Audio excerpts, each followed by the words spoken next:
ফলতার উপনির্বাচন থেকে সরে দাঁড়ালো তৃণমূল কংগ্রেস। মানে ক্ষমতা থেকে চলে যাওয়ার পরের প্রথম উপনির্বাচন হিসাব মতো সেই উপনির্বাচন থেকে পাত্তারি গুটিয়ে তৃণমূল কংগ্রেস হাওয়া হয়ে গেলেন। পুষ্পা সে হাওয়া হয়ে গেলেন।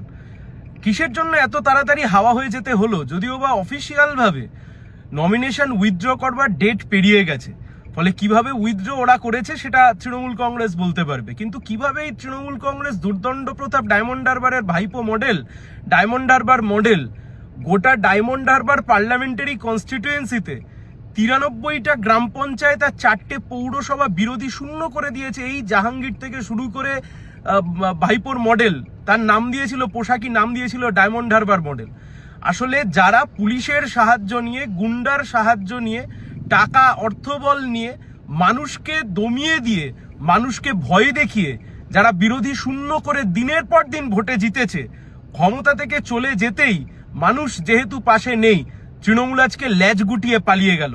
সরাসরি লড়াই বিজেপি বনাম সিপিআইএম, আমাদের সাথে সরাসরি বিজেপির লড়াই। যে কথা আমরা আগেও বলেছিলাম, সে কথা আমরা আজকেও বলছি, যে পশ্চিমবাংলায় ক্ষমতা পালাবদলের পরেই প্রথম উপনির্বাচন, সেই প্রথম উপনির্বাচন থেকে তৃণমূল কংগ্রেস সরে দাঁড়ালো। কোন পার্লামেন্টারি কনস্টিটিউয়েন্সির মধ্যে ফলতা পড়ে?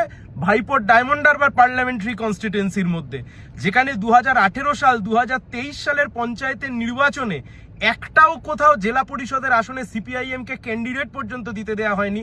শুধুমাত্র একটা জায়গায় ক্যান্ডিডেট দেওয়া হয়েছিল, তাও সেখানে প্রচারটুকু পর্যন্ত করতে দেয়নি। 93টা গ্রাম পঞ্চায়েত বিরোধী শূন্য, 4টে পৌরসভা বিরোধী শূন্য। গোটা ভূভারতবর্ষের একমাত্র পার্লামেন্টারি কনস্টিটিউয়েন্সি, সেই পার্লামেন্টারি কনস্টিটিউয়েন্সির ফলতা বিধানসভার উপনির্বাচন, সেখান থেকে তৃণমূল আজকে ল্যাজ গুটিয়ে পালিয়ে গেল। পুষ্পার আঙুর আজকে সত্যি সত্যি কিসমিস হয়ে গেছে।